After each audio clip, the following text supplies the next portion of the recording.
In the Pacific Ocean, a storm tore the cruise ship to pieces. I clutched Xia Wanting's hand in the waves with all my strength, grabbed 2 life jackets at the last moment, and was carried by the tide all the way to a deserted island. She had passed out, her face submerged in the water. I scrambled and staggered as I dragged her ashore, felt for her carotid artery. There was still a pulse, but she wasn't breathing. My mind went blank. Without time to think, I hurriedly patted her back and was just about to do mouth-to-mouth. The moment I touched those soft lips, she suddenly coughed up a huge mouthful of seawater, spraying it all over my face, then began gasping violently. She was saved.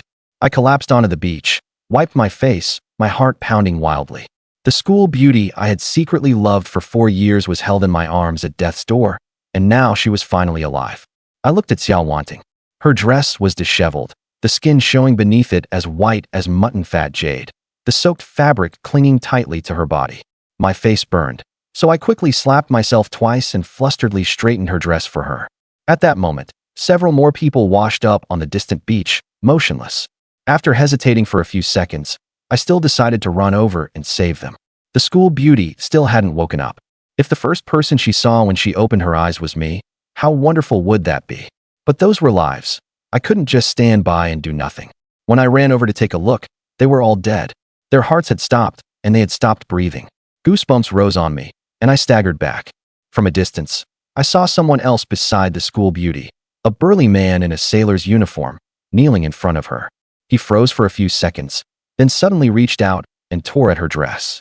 With a ripping sound, the sound of fabric tearing stabbed into my ears. "Stop!" I charged over like a madman. The sailor stood up, thick beard covering his face. He was more than half a head taller than me, and his smile was vicious.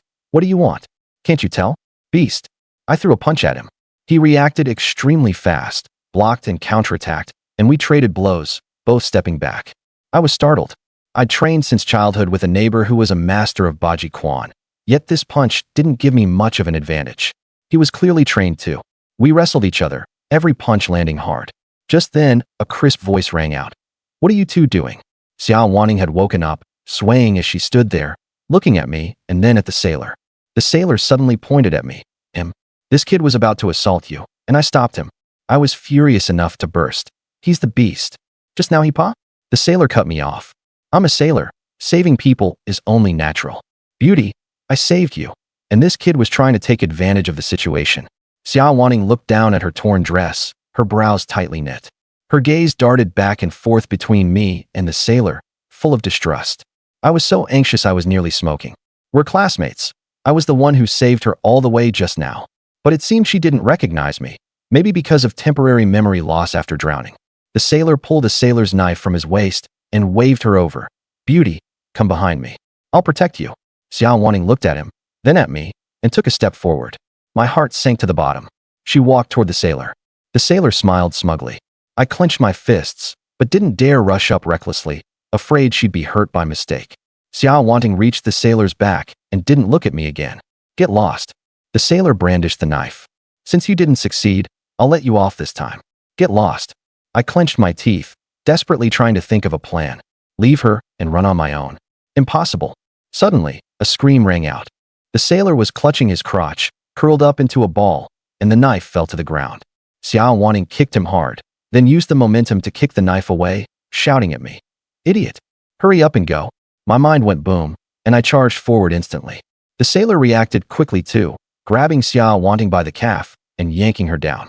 I rushed over and slammed a hammering punch into his face, then followed with knee strikes and elbow blows, beating him relentlessly with ferocious force. The sailor's face was a mess from the beating. He curled up to protect his vital parts, then finally straightened his body and pretended to pass out. I stopped, panting. Xia Wanting stood up, and there was a sailor's knife in her hand. She stepped back a few paces coldly, watching us both warily. I was having trouble keeping up with her pace. The sailor suddenly moved again, grabbed 2 handfuls of sand, and flung them at us. While we dodged, he rolled and scrambled into the jungle, throwing out a harsh threat. "You punk, just you wait. That woman is mine." He was gone. I looked at Xia Wanting. She was still holding the knife, walking toward me step by step. My stubbornness kicked in, and I just stood there to see whether she would actually make a move against me. She walked up to me, then suddenly burst out laughing and turned the knife around to hand it to me. "Hi, Mo." I'm counting on you to protect me from here on out. I was stunned. You know me? Of course I do, she said brightly. We're classmates, aren't we? Your nickname is Library Ghost, right? The library, the little garden, the cafeteria, we run into each other all the time. Did you forget? I froze completely. We hadn't really spoken a word to each other in 4 years, yet she even knew my nickname. I spent every day in the darkest corner of the library, silently watching her for 4 years. She sat in the sunlight by the window, her hair glowing gold. But just now, silly goose. She wrinkled her nose and made a face. We run into each other at the library all the time. Even if we never talked, I'd still recognize your face. And besides, wasn't it you who saved me all the way here? Of course it was me. Even so, the one who might try to take advantage of the situation could still be you. You know. She tilted her head, her big eyes sizing me up. I was left speechless. But I know it wasn't you. She pointed toward the beach. You went over there to save people wearing shoes, and there were footprints going back and forth in the sand. That sailor was barefoot, and his footprints never left this area. So I trusted you from the very beginning. It dawned on me. She had recognized me from the start and pretended not to trust me so she could sneak up on the sailor. Are you cursing me in your head for being a scheming woman? She stared at me. No. I hurried to clarify. Any pretty girl ought to have a bit of scheming. If you're too naive and innocent, people will chew you up and leave you with nothing. Her family is Tianding Group, a Fortune 500 company, and she's the sole heir. How could she not have some brains? She looked at me for a moment and said softly, Sorry, my family is counting on me to take over the business. If I'm too weak, I'll be bullied to death. I'm not that easy to fool. Sorry to disappoint you men. I'm not a liar. I blurted it out, then felt a little self-important and added awkwardly, though I still couldn't fool you. She froze for a moment, covered her mouth, and snickered. Suddenly a gust of sea wind blew in, and she said something. I could barely make out a few words. Let's get married. I felt like I'd been struck by lightning and completely petrified. Married? Was she confessing to me? On this deserted island?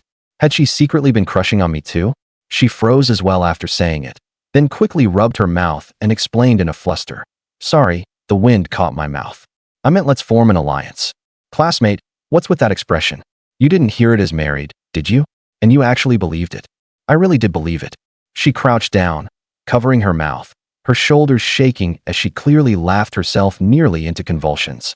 My face was so hot it could fry an egg. I turned and walked off, ignoring this school beauty's sudden case of chinibyu. How did the goddess I'd secretly loved for 4 years turn into such a goofy little troublemaker? Hey, don't leave me behind. She hurried after me, one hand clutching her skirt to keep it from slipping, the other bare foot stepping on the sand. I stopped and found her having a hard time walking. I squatted down and fiddled with the torn part of her skirt. Ah, pervert. What are you trying to do? Her face turned red, and she pushed me in panic. I pulled her hands away, pinched out a few small corners of fabric, and tied them into knots. After 4 or 5 knots, the exposed parts were basically covered. Throughout it all, her pale, slender legs swayed in front of me. I was dizzy, but I still finished quickly. Both of us were blushing, neither saying a word. She looked down and seemed pretty satisfied. Her skirt even had a bit of extra design to it. I was satisfied too, because I had just accidentally seen her little panties. Pink, with a strawberry pattern, very childish, but also charming. We formally formed an alliance and made up a 2-person survival squad. We continued exploring along the coastline. It was a long beach with no end in sight on either side, and 200 or 300 meters inland was a dense tropical jungle. Along the way, we found several more victims' bodies. I dragged the bodies ashore, dug pits to bury them, and piled broken stones on top as markers. Why bury them? Why not wait for rescue? She asked, puzzled. In the tropical heat, the bodies would rot quickly and cause a plague. Besides, left out like that, they'd attract wild animals. She suddenly understood, and there was a hint of admiration in the way she looked at me. She didn't dare touch the bodies, so she helped me dig and fill in the dirt. The school beauty's delicate hands turned red from digging, and the pads of her fingers were rubbed raw with streaks of blood. I felt terrible for her, and was also inexplicably moved. This was the most beautiful side of her. By the time we got to the 3rd body, it was a young girl. After struggling for a long time, I took off the dead woman's sneakers. Hey, why are you taking off her shoes? Xia Wanting stared wide-eyed. For you to wear. I pointed at her bare little feet. When she fell into the water, she had kicked off her shoes while treading water. I was a rookie swimmer, but I ended up being washed ashore in hiking boots.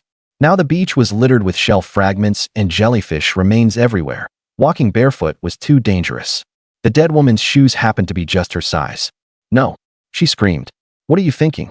You want me to wear a dead person's stuff? Miss, we're stranded. Where can you go barefoot? No, no, absolutely not. She refused, stamping her feet, completely unreasonable. I knew her chinibbu was severe and stopped wasting words. I washed the shoes clean in seawater, tied them together with the shoelaces, and hung them over my shoulder. You pervert. Why don't you just throw the shoes away? She said furiously when she saw me carrying them. No, you'll thank me later. My straight man complex kicked in, and I wouldn't give an inch. She kicked my shin. Pervert. I'd rather die than wear a dead person's stuff. If I did, then I'd walk the whole beach barefoot. I touched my nose and completely agreed with that last line, but didn't dare say it out loud. I hung the shoes on my shoulder and kept walking, waiting quietly. This deserted island was very hot. With the sea breeze, my clothes were half dry, which spared me the awkwardness of hanging them out to dry. The sun was scorching, and the sand burned our feet. Not long after we set off, Xia Wanting started hopping on tiptoe. Hot, hot, hot. She looked as if she were stepping on a hot iron, pitifully glancing at the shoes on my shoulder, yet stubbornly refusing to speak. I pretended not to see and kept walking.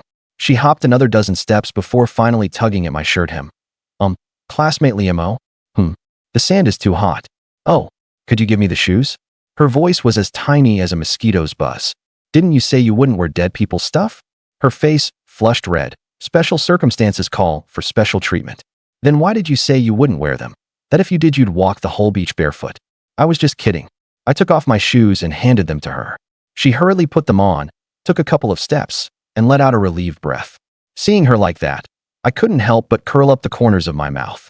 What are you smiling at? She glared at me fiercely, her cheeks flushed red. I kept walking, and she followed behind, wearing that dead man's sneakers, her steps much lighter. The sea breeze lifted her long hair, carrying a faint coconut scent. This deserted island was full of danger, and that sailor was still hiding in the shadows. How to spend the night, where to find food and water, all of it was unknown. But for some reason, I felt oddly at ease.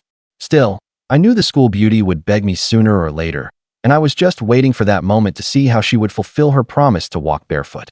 The two of us kept moving forward and found no new corpses.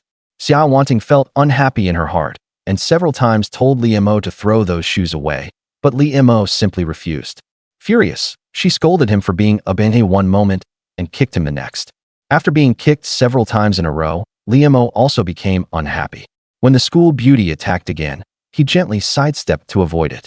Somehow, a circuit in his brain malfunctioned, and he actually swung his hand casually toward the area behind her. Pa! Ah! A crisp smack, then a cry of shock. Li Mo and Xia Wanting were both stunned. One hadn't expected to actually hit her, and the other hadn't expected to actually be hit. Her face grew redder and redder, hotter and hotter, like a ripe apple. Li Mo was also terrified out of his wits. Who am I? Where am I? He was a little dazed, feeling he had made a colossal mistake, enough to be executed 100 times. In his memory, the school beauty had the best figure in the entire school, enough to make anyone lose their mind. And now, he had actually hit her. What the hell? Hitting people at the drop of a hat. To his surprise, the school beauty didn't go berserk. Covering the stinging spot, she muttered something and became obedient. She looked shy and didn't seem angry at all. So this is how you cure chinibbu. Li Mo sighed emotionally. Sorry about that. I didn't expect to actually hit it. He also hurried to apologize. Neither of them had anything to say, and the atmosphere grew a little dull, but also a little suggestive. The beach stretched on for a long way. If they kept walking, who knew when it would end? They turned their attention to the jungle inside the island. After walking toward the jungle for a while, Xia Wanting frowned. The ground became harder and harder to walk on, full of gravel and branches, and her delicate little feet simply couldn't take it. It hurt, burning pain, and she felt like both feet were about to be pierced until they bled. Hey, give me the shoes. She really couldn't hold it in anymore and helplessly said something that made her mortified. Li Mo held back his laughter, forcing himself to stay calm. He turned back, squatted down, and personally helped her put on the sneakers. When he touched the school beauty's tender little feet, his own heart somehow turned hot, and both of them blushed again. Hey, are you laughing at me in your heart? Xia Wanting was extremely embarrassed and couldn't help asking in a low voice. No. Li Mo tried hard to hold it in. He couldn't have been happier. The school beauty actually had moments of being meek. How rare was that? I think you're definitely laughing. I admit it, This time you're right. The school beauty's voice got quieter and quieter, her head lower and lower. Mo felt like he had achieved a great victory, so he smiled and said, "How about this? On the shoe matter, I was right. But I also hit you. So let's call it even. Straight men sometimes speak without considering the consequences. Even, who told you to bring that up again?" The school beauty was so angry she kept stomping her feet. Mo rubbed his nose and kept nagging. "Well, someone said that if you wear these shoes, you'll walk all over." As he spoke, watermelons and white rabbits flashed through his mind again. Before he could finish, the school bell's tiny fist came raining down on him. "Shut up. Shut up." "Humph, I didn't say anything." After Xia Wanting put on her shoes and vented enough of her anger, they continued toward the jungle. Whoosh, whoosh. Just as they neared the edge of the jungle, two black shadows darted past in front of them. The thing was as fast as lightning, and they couldn't even see what kind of animal it was. "Ah!" The school bell screamed in fright and shrank behind Mo at once. "Don't be afraid. Don't be afraid." Mo comforted her softly, though his own heart was pounding wildly. It came too suddenly, too unexpectedly. Anyone would have had a hard time taking it. At this point, he began to calm down and think carefully. At a time like this, running around aimlessly isn't wise. Waiting for rescue here is the safer choice. Let's not go into the jungle for now. Safety comes first. We barely survived, so don't take any more risks. He whispered the suggestion to the school bell. I'll listen to you." Xia Wanting had been scared for a long time already and simply didn't dare go back into the jungle. Thinking about safety, Mo started considering the next move. After pondering for a while, he had an idea. He let the school bell wait where she was, drew out his sailor's knife, and still walked toward the edge of the jungle. This time it was quiet. No strange animals darted out again. Mo found a few small trees and cut down some branches and trunks. "Hey, what are you doing with those? Hurry back." Xia Wanting was uneasy and urged him anxiously. After cutting 2 thick branches and more than 10 thin ones, Mo finally ran back. "You'll know in a bit." Mo took the school bell and returned to the edge of the beach. Finding a clean, dry spot, the two sat on the ground, and Mo began trimming the branches. The trunks he chose were all straight and hard. After being trimmed with the sailor's knife, they became smooth, straight wooden poles. Then he sharpened one end, and a spear was done. In total, he made 2 spears, each more than 1 person tall, enough to deal with dangerous animals. The remaining branches were made into spikes about 20 to 30 centimeters long, which could be held in the hand like daggers or planted in the ground as traps. He made 30 or 40 of these spikes and planted them all in the ground, forming a protective ring. Only on the side facing the beach did he leave an opening for coming and going.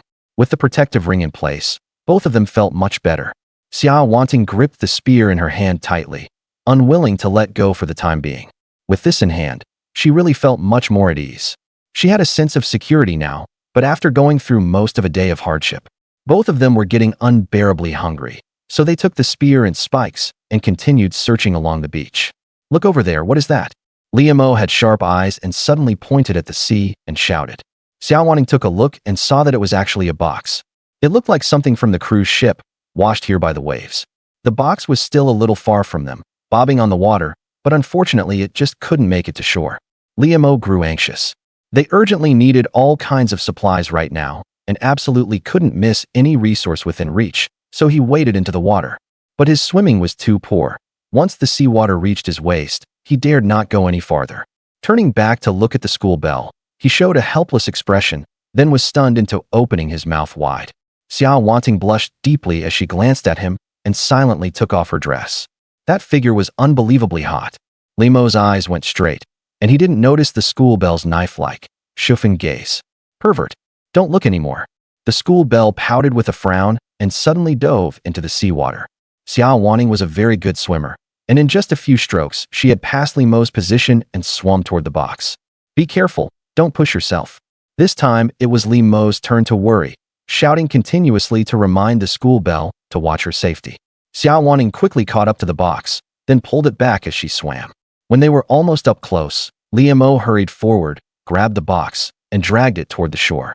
But the school bell stayed in the seawater, straightened out her messy underwear, and only then dared to show her face above the water.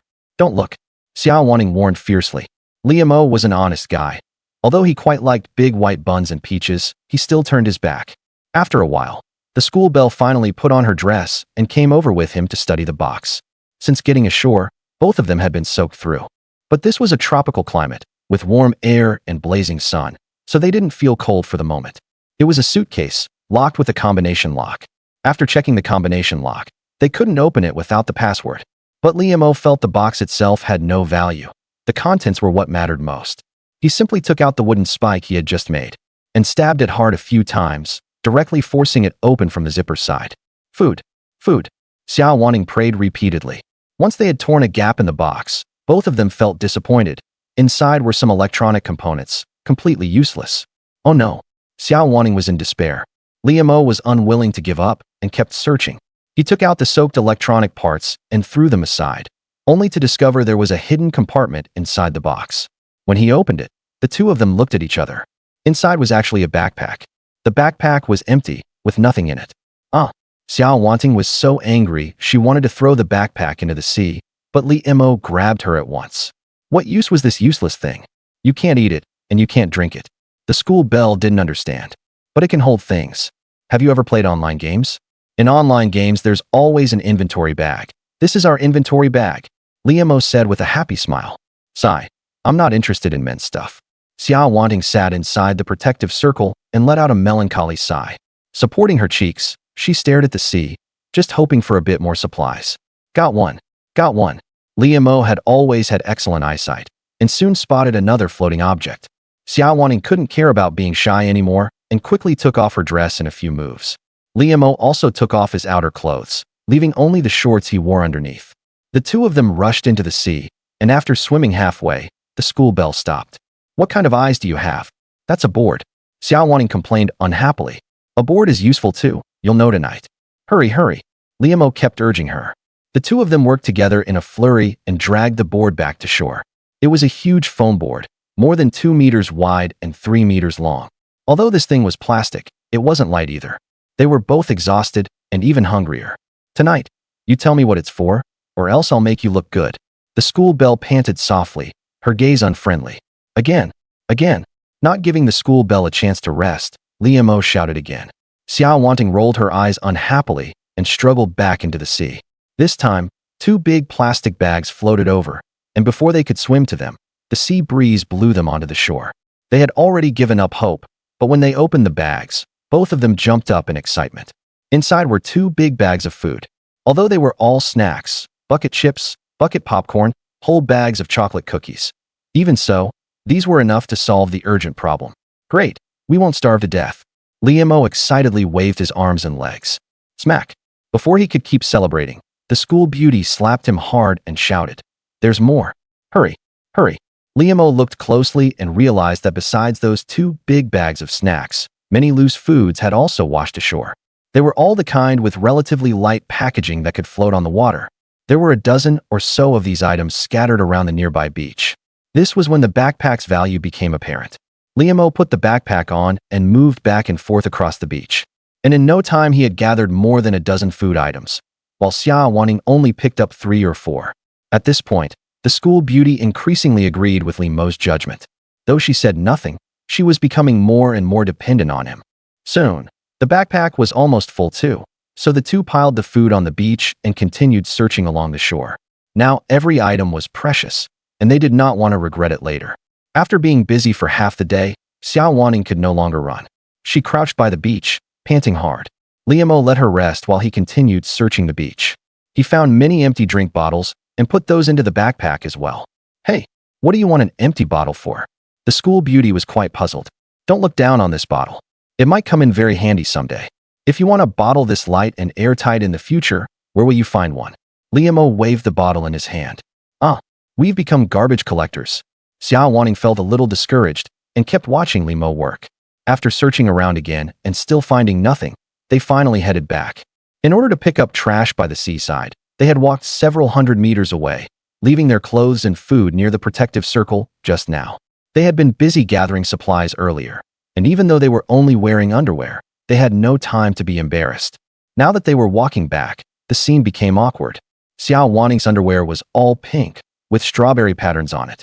The style was rather conservative, but it still made Mo's eyes heat up. The school beauty's skin was truly wonderful, with a kind of crystal-clear, delicate feel, like a freshly peeled lychee. Her figure was even more hot. Her neck was elegant and upright, her jade-like legs long and slender, showing a noble air, and her front and back had proud curves, forming a perfect arc. Among Asians, it is extremely rare to have such a great figure. Pervert, where are you looking? Go walk in front. Xia Wanting was too embarrassed to bear it, and was almost ready to plunge into the seawater to hide. Fine. Mo was also afraid of losing control and quickly walked in front. But the school beauty became even more awkward. She couldn't see the homebody anymore, while she herself could see the homebody. It was mortifying. Mo was also only wearing a pair of shorts, yet his build was not as bad as she had imagined. Maybe it was because he had been practicing martial arts all along. His sturdy frame and solid muscles really didn't look like those of an ordinary homebody. Walking behind such a robust man made the school beauty feel very uncomfortable. One moment she fiddled with her hair, the next she tugged at her shoulder straps, her gaze drifting and unfocused, and she didn't dare look straight ahead at all. Here, Mo suddenly turned around and handed a drink bottle to the school beauty. Xia Wanting took one look and found it was a bottle of cola, with a little more than half a bottle still left. You want me to drink what someone else left behind? The school beauty couldn't help screaming. With hundreds of billions of dollars in family assets, how could Xia Wanting ever have eaten leftovers from someone else? Just thinking about it felt like a desecration, and in front of this certain someone, she cared especially much about her image. No, I'd rather die than drink it. The school beauty threw a little lady tantrum. Oh, Mo shook his head helplessly, opened the bottle, and gulped a mouthful himself. Sweet and cool.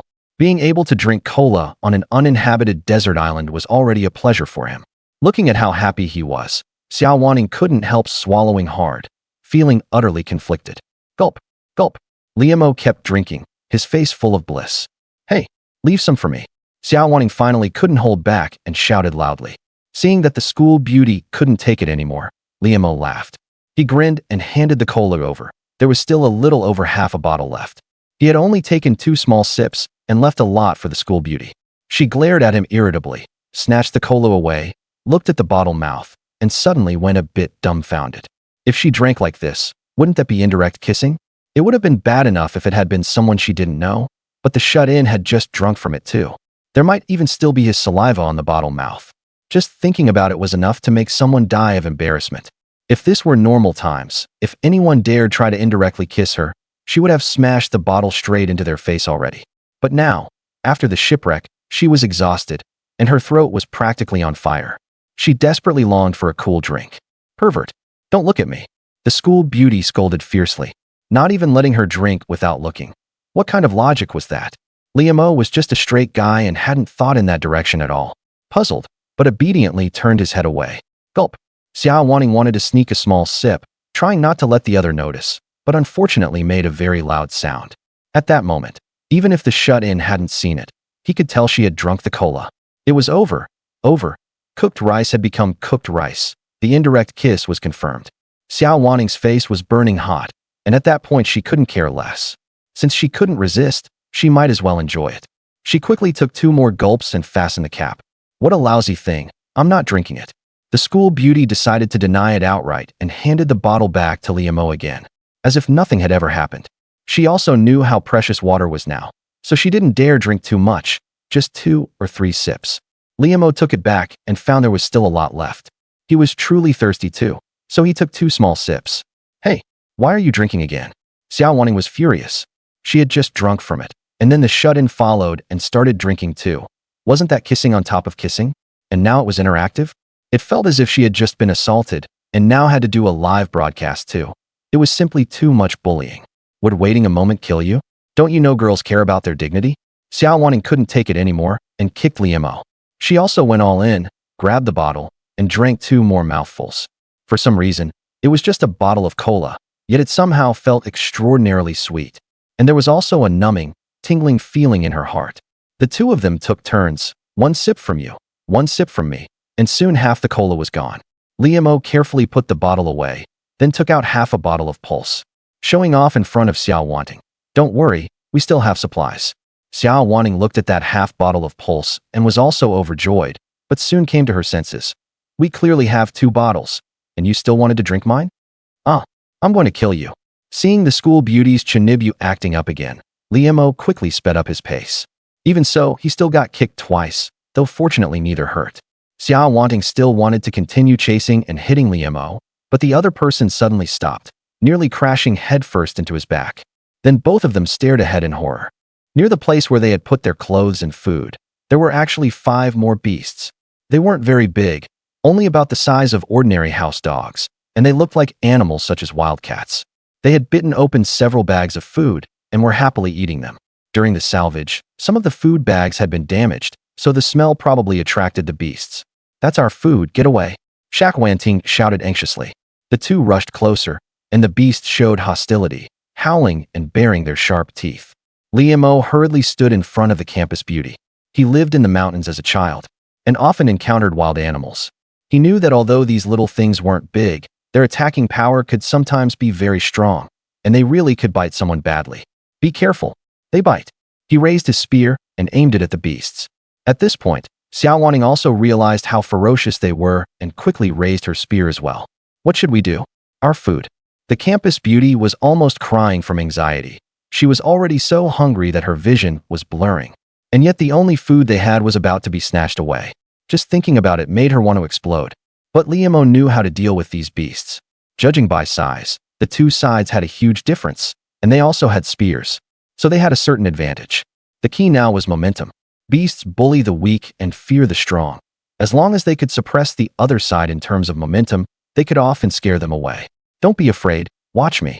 We shout, and they shout too. Overwhelm them with momentum. If they dare charge over, swing the spears at them. Don't think about stabbing. They're too fast, you won't hit them. Liemo explained in a low voice. Okay, we'll listen to you." Xia Wanting nodded repeatedly. For the sake of food, she decided to fight to the end. After discussing it, the two of them roared at the same time. Xia Wanting's voice was really sharp. Her soprano burst out and nearly deafened Liemo. Such a roar was indeed effective. The 5 beasts shuddered in fright and all stepped back a few paces. "Get lost," Liemo shouted, waving the spear in his hand and sweeping it back and forth. The whistling wind sounded, and he truly looked mighty. The beasts were frightened and kept retreating. However, those fellows had no intention of fleeing. They still confronted them, also howling and barking. Both sides were competing in momentum. The beasts roared, and the sound was quite terrifying. When the campus beauty heard it, her legs were a little shaky, but she still refused to back down and desperately swung her spear as well. Soon, Liemo and the others had occupied the area where the food was stored, and the beasts were forced back more than 10 meters. Hurry, put the stuff in my backpack." Liemo continued to hold off the beasts while urgently directing the campus beauty. Xia Wanting fumbled around in a panic, putting bag after bag of food into the backpack and first throwing out the empty bottles inside, then hurriedly gathering up their clothes. "Retreat." Liemo saw that the beasts were becoming more and more agitated and knew they were about to be unable to hold on, so he quickly pulled the campus beauty back. As they confronted each other, they retreated, slowly hiding back inside the protective circle from earlier. A group of beasts realized they were not as strong as imagined and became more aggressive, beginning to try to attack. Fortunately, dozens of spikes were planted around the outside of the protective circle, each one stuck into the ground and stretching out menacingly. The beasts didn't dare pounce straight in and could only approach through the front entrance. "Now stab them. Stab them to death," Liemo roared. Right now they only needed to defend a single front passage, and the beasts on the other side couldn't easily dodge left or right, so the power of the spears could be fully unleashed. "Ayo!" Roar. The first beast charged in, and a thick, bloodthirsty stench spread through the air, showing how vicious these animals usually were. Xia Wanting screamed, panicking as she hurriedly swung her spear. Her movements were too wide, and she lost her balance, crashing to the ground. The beast lunged straight at her. Thud! Owwar! With a dull impact and a miserable howl, Liemo's spear fiercely pierced that beast, leaving its chest badly skewered and blood gushing out at once. Liemo silently felt relieved. Having practiced martial arts, he controlled strength and angle more precisely than an ordinary person, and succeeded with one strike, rescuing the school beauty without danger. If the school beauty were scratched or bitten and left with scars, that would truly be a tragedy. Gravely injured, the beast let out a scream, rolled once on the ground, and hurriedly fled. "Be careful," Xia Wanting, who was lying on the ground, suddenly cried out. Liemo caught sight of another beast lunging at him from the corner of his eye. This time its target was him. The thing was too fast. It was in front of him in an instant. This is bad. Seeing the beast pounce toward his face, Liemo's hair stood on end in alarm. He quickly backed away while grabbing the spike at his waist. The whole sequence was pure instinct, honed by his usual martial training. The spike swung out and met the lunging beast head-on. Thud. This time, it stabbed brutally into the other's face, while his arm was also scratched by the beast. Owar. This one was hurt even more badly than the last. It fell to the ground, struggled a few times, then got up and fled. The remaining beasts were all intimidated, each with its tail between its legs, scrambling to run away. Liemo had no time to care about the pain in his arm. He waved his spear and chased after them, shouting and yelling like a primitive man. He just wanted to scare them completely in one go, so they wouldn't dare come back and cause trouble.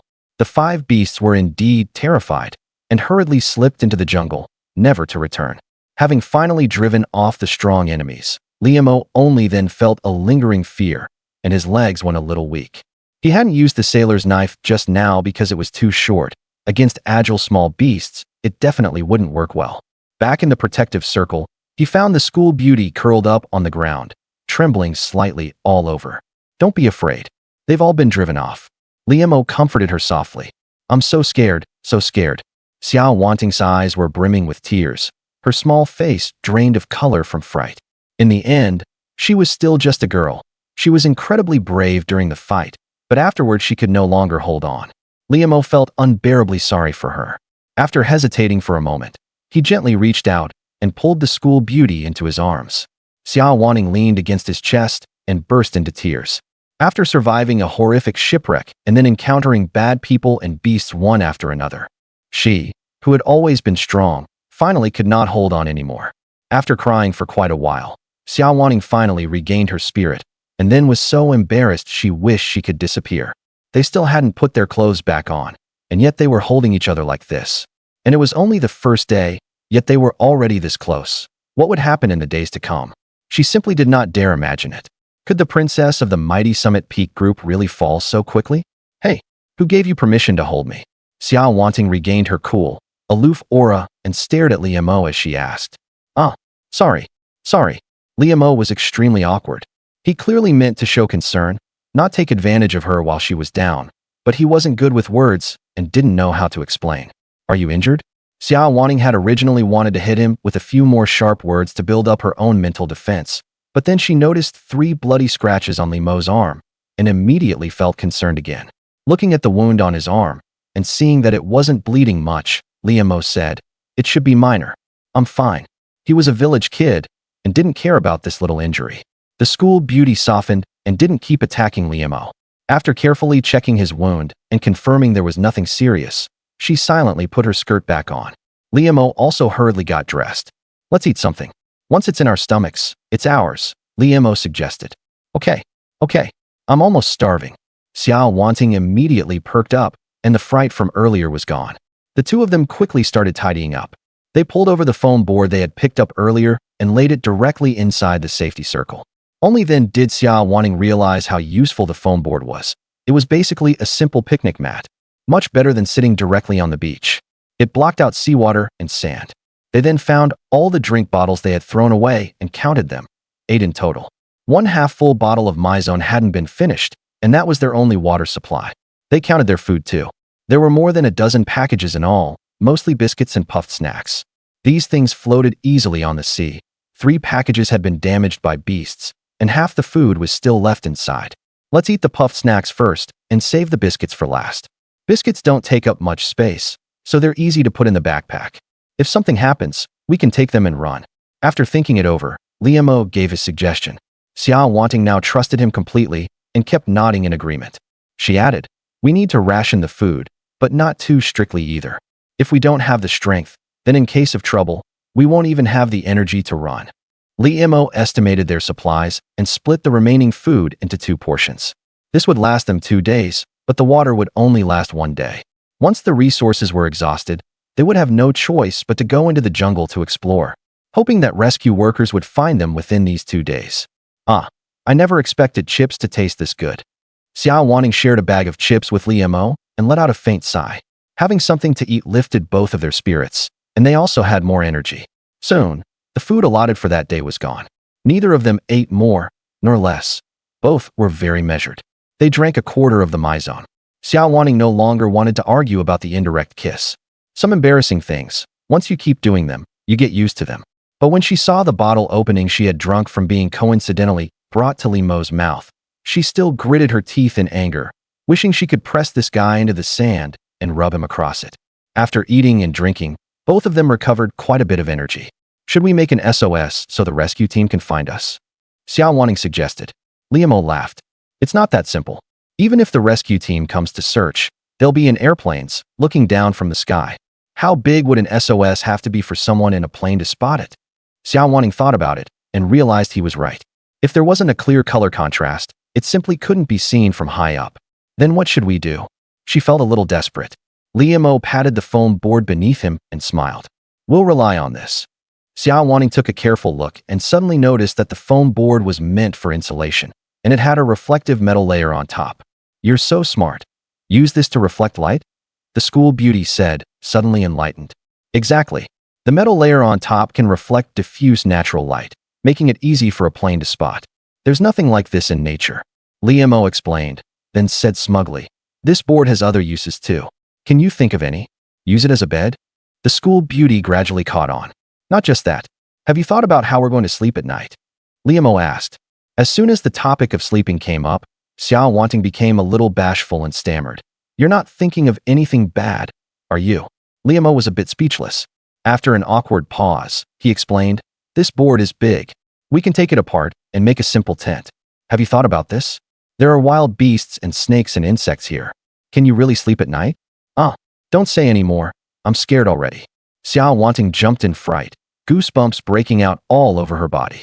Li Mo looked at the sun, which was slowly tilting lower, and said quietly, originally, I wanted to make fire first, but now there isn't enough time. And if we can't get a fire going, it'll be too dangerous. I suggest we hurry and make shelter. Thinking of how terrifying the night would be, the school beauty's fighting power instantly shot up to 100%, and she waved her little fist. Then what are we waiting for? Let's get to work. Looking at how far the sun had tilted, it was probably already 4 or 5 o'clock. Even if the sun set relatively late, they didn't have much time left. Where should we set up camp? Xia Wanting looked around, a little lost. The escaped sailors, vicious beasts, and terrifying insects and snakes would all become threats at night, and she was growing more and more worried. Li Mo, however, looked relaxed. I already thought it through when I came back. See that over there? The terrain is relatively high and dry, and won't be affected by the tides. He was pointing at a high sand dune. The jungle was too dangerous, so they could only camp on the beach, which meant they had to consider the tides. Otherwise, who knew when they might end up soaked in seawater? The whole beach was desolate, and there really wasn't a better choice. But the school beauty was still worried. This doesn't seem very safe. There's no cover at all. I'm a little scared. Li Mo was also somewhat gloomy. They had just been stranded on the island and had no supplies at all, so there was no time to quickly build a camp that was both comfortable and safe. Li Mo really wanted to build a wooden hut, but he only had a sailor's knife the size of a palm in his hand. The tools were simply not handy, and without 3 to 5 days, it was probably impossible to build one. If they just put up a grass shelter, it would be completely useless, unable to block insects, snakes, or beasts, and unable to block the sea wind. With no better idea, the two of them started acting right away. They dragged that foam board up to the high ground, then carried the resources they had gathered back and forth in trip after trip. Though this process seemed easy, it was actually very difficult. The ground here was all soft, dry sand, and every step sank unevenly, making movement difficult. As they walked, Li Mo suddenly had a flash of inspiration. He grabbed the school beauty's little hand and excitedly shouted, I've got an idea. Have you ever played with sandcastles before? I have. Xia Wanting replied in confusion. At the same time, she gently pulled her hand back, her pretty face slightly flushed, and silently complained to herself. Why are you holding my hand? Are we that familiar? We can build a sandcastle as a camp. I've played too. Building a sandcastle is very easy and won't take much time. Li Mo said excitedly. A sandcastle? A sandcastle. I can do that. I even went to Belgium to compete in a sand sculpture festival. The school beauty instantly perked up too, and grabbed Li Mo's big hand, shaking it excitedly. After shaking it twice, she realized she had lost composure. and felt a little awkward. After sand gets wet, the surface tension of the water molecules makes it sticky and firm, so it can be molded into all kinds of shapes. That's how sand sculpture art became popular around the world. The Brazilian sand sculptor Matalus lived in his own sandcastle for more than 20 years. The tallest sandcastle in the world reached 16.68 meters, breaking the Guinness World Record. Of course, what Mo and the others needed wasn't art, just a tiny temporary shelter, so the requirements were much lower. If they wanted to quickly finish a temporary shelter, a sandcastle was undoubtedly the most economical and practical choice. The two of them immediately got to work, cutting open the earliest box they had picked up and using it to transport sand and seawater. They still used that high ground, which wasn't affected by the tides. The box had a plastic shell and was very sturdy and durable. Once the sand was mixed with water, it became thick and solid, enough to resist small beasts and snakes, and block the sea wind with obvious effect. In no time, they had first piled up a sand wall, more than a meter thick and over a person tall, a trapezoidal structure narrow at the top and wide at the bottom. Once soaked with water, it wouldn't collapse easily. Mo tried kicking it twice. At most, he caused a few spots to cave in. A sand wall more than a meter thick would make a lot of noise if it were to be completely destroyed, enough to wake the people inside. Their demands weren't high either. Being able to temporarily block the enemy was already more than enough, and they would also maintain it from time to time to ensure the integrity of the sand wall. With this prototype, they continued building. Soon, a sandcastle was completed. It had only a very narrow entrance and exit, facing the sea. Mo then stuck those spikes all over the walls of the sandcastle. If a beast tried to jump in, it would certainly be in grave danger. Their biggest risk now was the front entrance and exit. Mo ran to the edge of the jungle again and cut back dozens of branches and vines. The two of them used these branches and vines to make a simple fence. At night, they would stick the fence at the entrance and exit, which could at least serve as a barrier and an early warning. Mo still wasn't reassured, so he made another batch of small spikes and buried them in the sand outside. In this way, he was completely at ease. Whether it was sailors or beasts, they'd all have a hard time. With the sandcastle done, they continued setting up their camp. Using a sailor's knife, they split the huge foam board in half. One half covered the top of the sandcastle, and the other half was placed under the base of the sandcastle. The foam board on top of the sandcastle had a metal coating, and during the day, it would reflect light toward the sky. If a plane passed by, it would most likely spot them. In this way, they also had a distress signal. Awesome, I love it so much. The campus belle hadn't expected the effect to be this good. She was overjoyed and excited, like a child who had gotten a giant toy. She had originally thought they'd have to sleep on the beach the first night, directly facing all kinds of threats. She hadn't expected them to have their own little castle. It all seemed simple, but it still took 3 or 4 hours, and both of them were a bit tired. Night was also gradually falling. They hid inside their little castle, ready to rest. In fact, the sandcastle was very small. To save energy, they made it extremely tiny, with only enough space for a small bed, just enough for the two of them to squeeze together. After putting in the life jackets, empty water bottles, empty boxes, 2 bags of food, backpacks, spears, and other supplies, there was even less space inside. Their bodies were almost pressed together, and with the slightest movement, they could easily bump into each other. Only then did Xia Wanting realize something was wrong. She was going to sleep with a big man.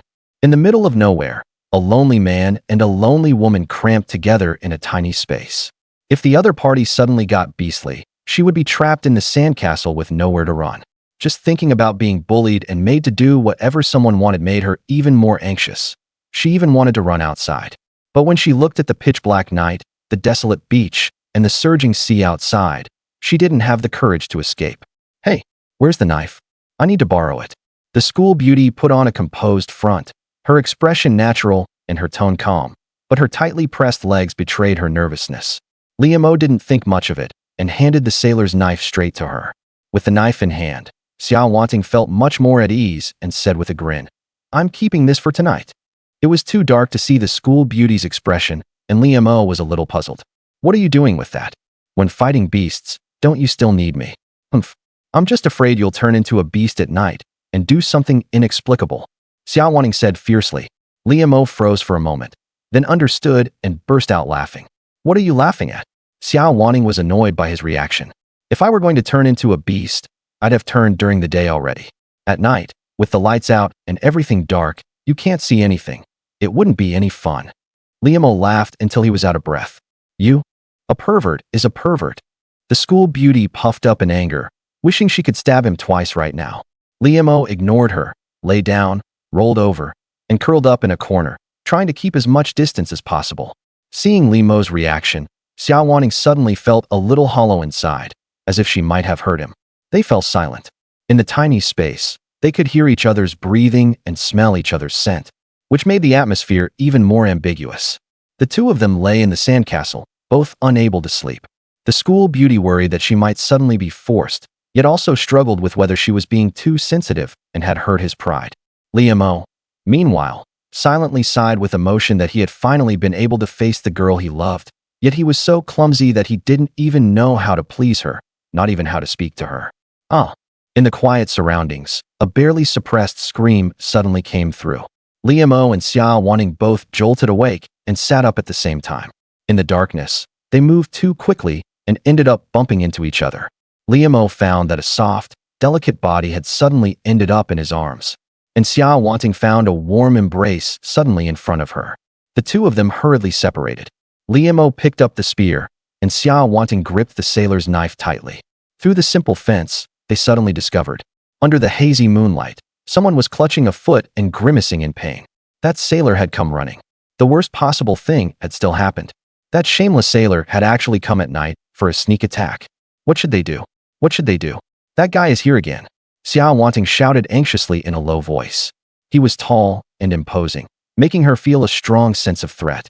Liamo was already standing protectively in front of the school beauty, and also said in a low voice, "Don't be afraid. It's only him. I can handle it. Stay here and don't go out." Whenever danger appeared, Liamo would always stand in front of her. Xia Wanting was deeply moved. She picked up the sailor's knife and handed it to Liamo. "Take this." But Liamo pushed the knife back and leaned close to her ear, whispering, "You keep it for self-defense. I'm not afraid of him." Xia Wanting was even more touched, and tears almost fell. Outside, the sailor had not noticed that they were already awake. He had come at night for a sneak attack, but was injured in the foot by the spikes Liamo had buried, and was now grimacing in pain while forcing himself to endure it. Liamo observed that there was a wooden stick beside him. It seemed to be a weapon the other man had found, but the sailor's knife had been taken by him, and without tools to trim it, the stick was rough and knobby, with a few small branches still on it. A spear versus a wooden stick. Liamo knew he had a very good chance of winning, but he still decided to be careful. On a deserted island with no medical care and no medicine, the more injuries you had, the more survival chances would drop sharply. Liamo and Xia Wanting huddled in the sandcastle, waiting quietly. After a while, the sailor became even more menacing. He wrapped his injured foot with a t-shirt, then limped toward the sandcastle. Hunched over as he searched, he pulled out all the spikes from the ground and edged closer to the entrance bit by bit. Soon, he reached the doorway and gently shook the makeshift fence, wanting to launch a sneak attack while making as little noise as possible. The light inside the sandcastle was dim. You could see out from inside, but not in from outside. On top of that, Liamo had told Xia Wanting to keep pretending to sleep while he lay in ambush at the side, so this guy didn't notice a thing. Suddenly, Liamo struck. The spear shot out. Uffed. The sailor cried out in agony. His shoulder struck hard as he fell backward to the ground. Limited by the tools and materials, Liamo's spear wasn't that sharp either. The strike worked, but it didn't severely injure the opponent. "Damn it, you're cheating? Sneaking up on me." Struggling to get up, clutching his wound, the sailor cursed angrily. Liamo pushed open the fence and looked down at him with pride, and sneered, saying, "Who was the one trying to launch a nighttime sneak attack? You've got the nerve to accuse others?" Seeing the ambush fail, the sailor immediately changed into a thug's face and shamelessly said, "We're all stranded. Why do you have to be so heartless? It's not enough that you beat me up during the day. Now you want to kill someone at night. What do you want?" Liamo was furious. "I don't want anything. Since we're all stranded, we should help each other. Your sandcastle is pretty good. Let me move in and give me some food too. I saw you picking up food." He didn't expect such a shameless demand, and Liamo curled his lip, too lazy even to respond. But the sailor was still threatening them. "Heh, stop glaring. If you don't do as I say, once we get back, I'll tell the media that you two lovebirds not only did filthy things, but also tried to kill me to silence me." At this point, Xia Wanting also came out holding a knife. She knew Liamo wasn't good at verbal sparring, so she had to step in herself. The campus belle smiled at him. So you say we want to kill you to silence you? That's actually not a bad idea. Mo, kill him. I'll take responsibility. The sailor was startled. Could this woman really be that ruthless? Xia Wanting sneered. I am the heir to the Feng group. If I'm threatened and forced by a petty man, killing him would also be self-defense. Mo, do it. This is a deserted island. There are no legal restrictions. Even if there are problems later, I'll hire the best lawyer to defend us. Xia Wanting's words were half true and half false. If the sailor was truly evil, killing him would be justified. If she could scare him off, that would be fine too. Hearing this, Mo's eyes lit up. Although he wasn't good with words, he wasn't stupid, and immediately grasped the point. Got it. He's doomed today. Mo agreed in a muffled voice, his eyes widening instantly. Even a shut-in can turn into a drama king in a special environment, and the super hyper type at that. With the spear held high in both hands and the spikes tucked at his waist, Mo charged out valiantly and forcefully, like an ancient Spartan warrior. In his mind, this was completely a cosplay, the favorite of shut-ins. You dare? You dare. The sailor pointed at him and shouted repeatedly, unable to believe that two students would actually dare to kill someone. Mo was now completely in character, both eyes red, the veins on his forehead bulging. Damn it. The sailor was really scared, wildly swinging the wooden stick in his hand, only to find he was no match for the spear at all. Uffed. The spear thrust out and slammed hard into his thigh, blood immediately spreading everywhere. This time, the injury was a bit serious. Mo didn't hold back at all. He really stabbed, as if to kill. Thrust. Thrust. Thrust. Oh my god. The sailor finally believed it completely. The other guy really wanted to kill him. Frightened out of his wits, he dropped the wooden stick and fled in panic. Don't go. Mo wasn't about to stop either, and he crazily chased after him. Under the bright moonlight, a fierce chase unfolded. One person ran wildly, the other pursued wildly, and the scene was pretty thrilling. That sailor was more familiar with the beach terrain. Although he was injured, he wasn't slow, and the two were evenly matched for a while.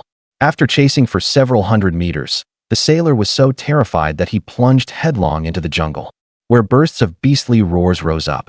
Mo knew he couldn't keep chasing. There was no point dying in there with that bastard, so he proudly returned to his own castle. You're amazing. That guy? What happened? Xia Wanting patted her chest and expressed admiration. That bastard ran into the jungle. I didn't catch him. Mo scratched his head awkwardly. It's okay. The jungle is full of beasts. There's no need to go die together. Xia Wanting comforted him softly. The two returned to the tiny sandcastle and once again arranged everything properly. Will he come again? I think this person is very vengeful. Xia Wanting was somewhat worried. He probably won't for the time being. He's badly injured, and in this tropical environment, wounds can easily get infected. Whether he can survive or not depends on his fate. Mo analyzed.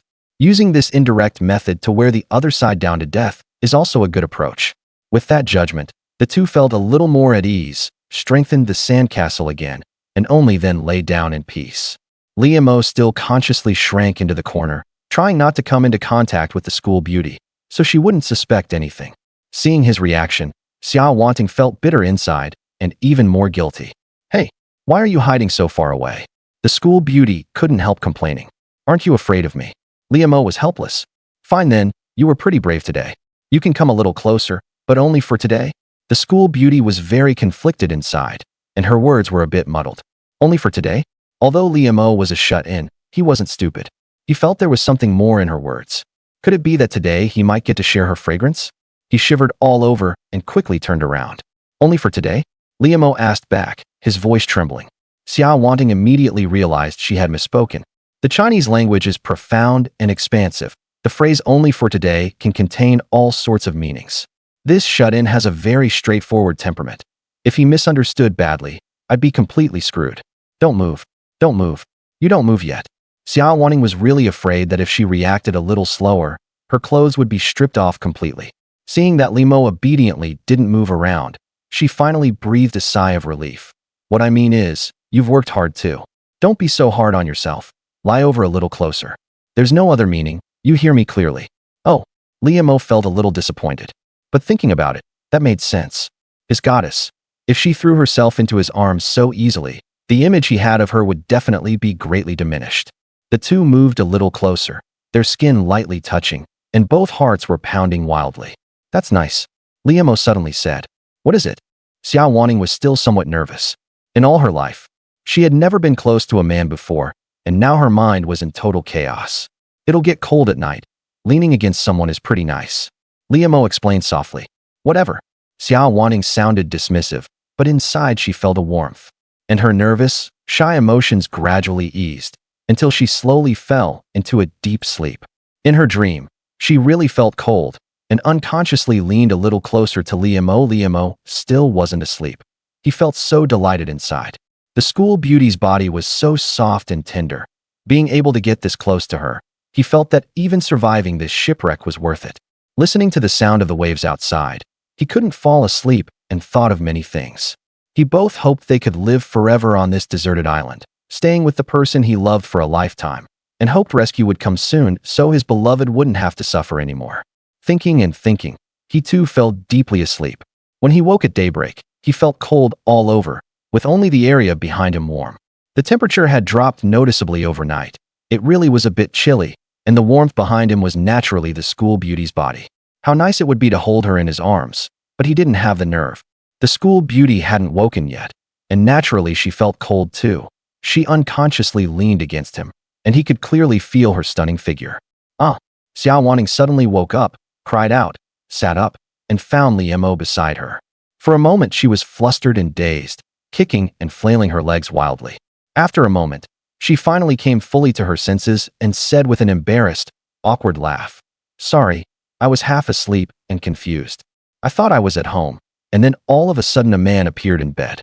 Scared me to death. It's nothing, nothing. I even dreamed I was getting married." Mo also gave two awkward laughs, but when he saw the school beauty's knife-like stare, he quickly fell silent. He wanted to make a joke, but found he had no talent for it. So awkward, so embarrassing. Suddenly, the school beauty's face flushed bright red, and she became fidgety too. "I'm going out for a bit, but you're not to go out, understand?" Xia Wanting warned sternly. "Why?" Mo was puzzled. "Don't ask why." Xia Wanting was a little hysterical, her little face turning even redder. Actually, she was somewhat desperate to use the bathroom. She'd held it in all night and was having trouble taking it anymore. Trying to run out, she found it wasn't that easy. There were fences and spikes outside too. Luckily, Mo was considerate and helped her remove the fences and spikes. The school beauty darted off like a rabbit. Soon, the sound of rushing water could be heard. Mo quickly held back his laughter. After a good while, the school beauty came back shyly and even asked, "Just now, did you hear anything?" "No." Mo struggled to suppress his laughter. The school beauty had probably held it in too long. The sound was really loud. Seeing his barely contained amusement, how could she not understand? Her face instantly turned bright red as she screamed, "Pervert! Sorry, I need to go out too. You can't come out." Mo fled in a hurry. In the morning, after they were done relieving themselves, they found there was nowhere to wash up. The vast sea was right in front of them, but the seawater was salty. Washing with that would only make them feel worse and worse. Unless someone was filthy, no one would want to wash with it. The two of them split a bag of chips and each drank 2 mouthfuls of pulse, which counted as breakfast. Searching along the beach again, they found many more items washed ashore, and another day of scavenging began.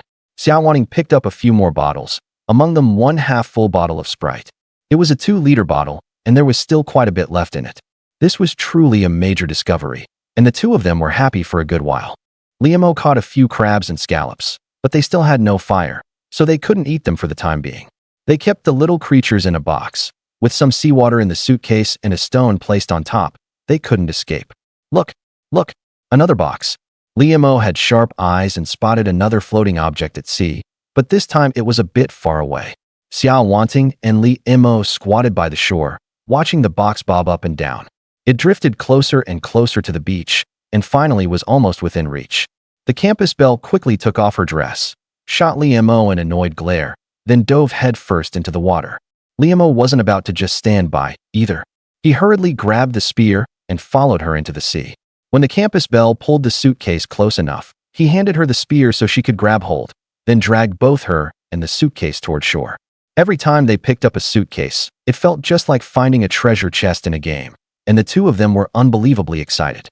This suitcase didn't have a combination lock, so they opened it directly, and some seawater spilled out from inside. The suitcase was packed full of clothes, along with some miscellaneous women's items. Lipstick, sunscreen. Xia Wanting was overjoyed, picking things out as she went and exclaiming nonstop. Girls care about beauty wherever they go. Though they were just some cheap daily necessities and cosmetics, to her right now, it was a treasure trove. Mo, meanwhile, was busy sorting through the clothes inside. This should have been a girl's suitcase. Everything inside was for women. Jeans, t-shirts, shorts, jackets. There was even a bikini swimsuit in it. Pervert. What are you taking that for? Seeing Mo fiddling with the bikini, Xia Wanting flushed with embarrassment and snatched it away. Then she came back to her senses. This wasn't hers, so what was she so nervous about? Mo explained. I was thinking, wearing this would make it more convenient to go into the sea and fish things out. You want me to wear this? Dream on. The campus belle puffed up angrily, nearly ready to hit him again. That bikini was just a few tiny scraps of fabric. With her sexy, curvy figure, it wouldn't really cover anything. Wouldn't she be completely exposed for all the otaku to see? Still, this was better than going in wearing underwear. Wearing underwear into the sea really wasn't appropriate. Mo rubbed his nose and glanced at the campus belle awkwardly. She was much more relaxed around him today and hadn't even adjusted her clothes in the sea before coming out. Now the two strawberry patterned pieces she had on were both somewhat distorted and out of place. Xia Wanting had been so focused on opening the suitcase and hunting for treasure that she hadn't noticed her own state at all. Now when she looked down, she was so embarrassed she nearly exploded on the spot. Pervert. Lecher. A flurry of punches and kicks followed. Mo felt very wronged, but the campus belle's little fists weren't heavy at all, landing on him. They even felt rather intimate. Holding that bikini, the campus belle struggled for a long time before finally shouting irritably, "Wait here. If you dare come inside, I'll kill you." Watching the campus belle go back into their little castle, Mo vaguely felt that he was in for a feast for the eyes today. After a while, the campus belle came back, but she was still wearing her own little strawberries. Her face burning red, and even her body was a little flushed. Why didn't you change? Mo was so disappointed. A bikini girl, otaku all love that. It doesn't fit. Xia Wanting huffed angrily, grinding her white teeth audibly. She had tried it on just now, and it was simply too small. The girl it belonged to was probably on the slim side and not the same size as her. It could only cover less than half of her chest, and as for her butt, it couldn't cover it at all. Almost everything was exposed. Her upbringing had always been strict, and she had received ladylike education since childhood. Asking her to go out like that, she might as well drown in the sea. Seeing Mo's face full of disappointment, the campus belle grew even angrier and gave him two more fierce little punches. Mo had already finished examining the items in the suitcase and found a woman's backpack as well as several bars of Dove chocolate. Chocolate.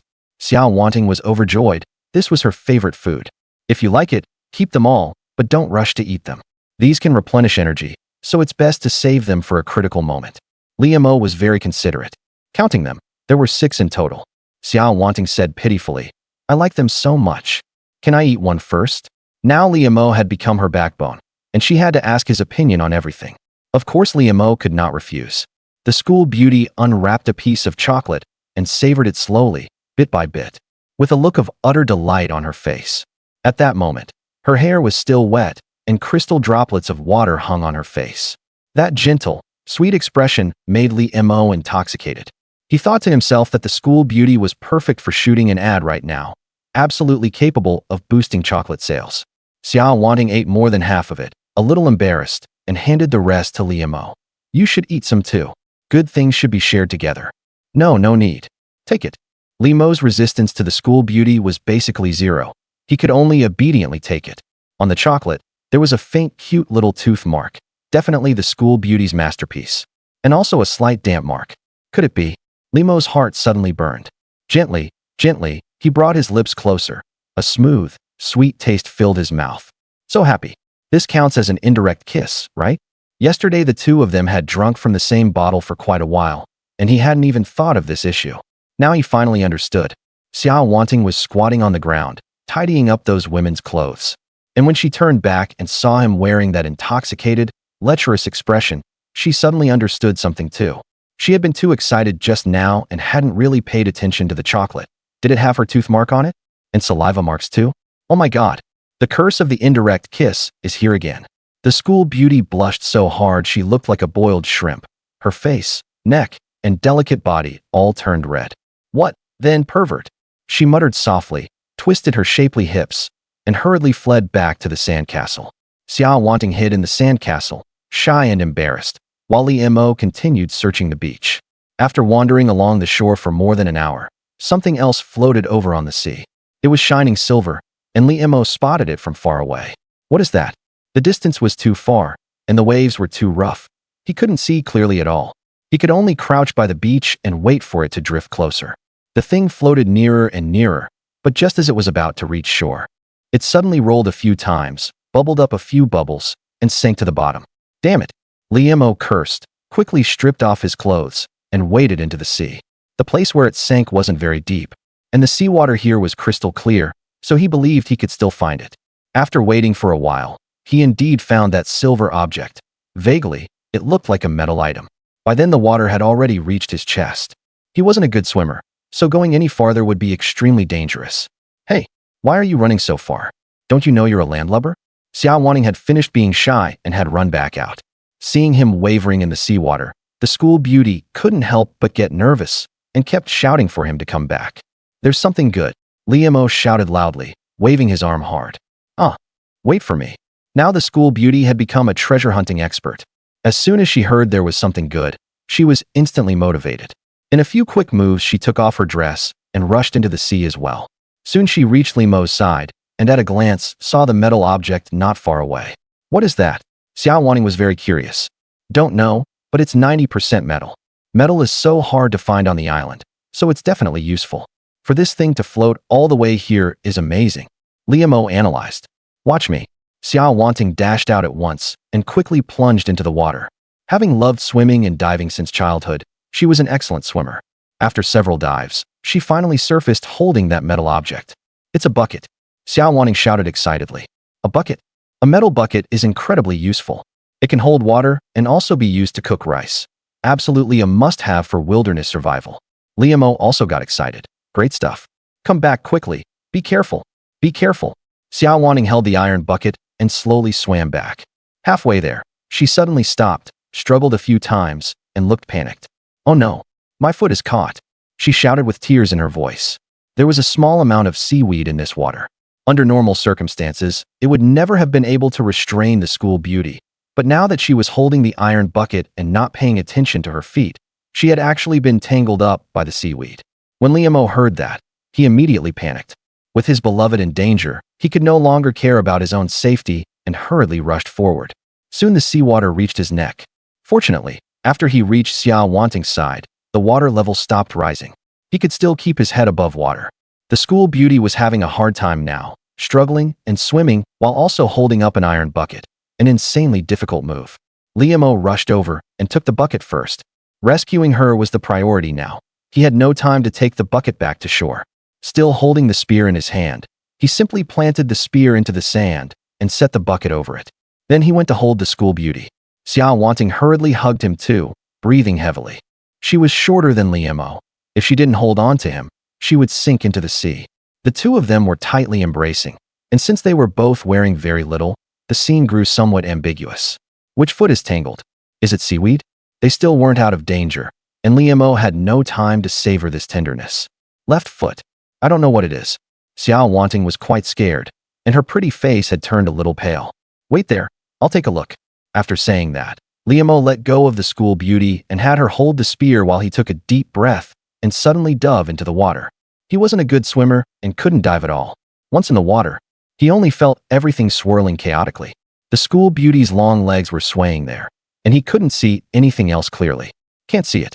Breaking back to the surface, Li Mo was extremely anxious. Xia Wanting looked at her feet, then at Li Mo, and gritted her teeth. You touch my leg and keep looking down.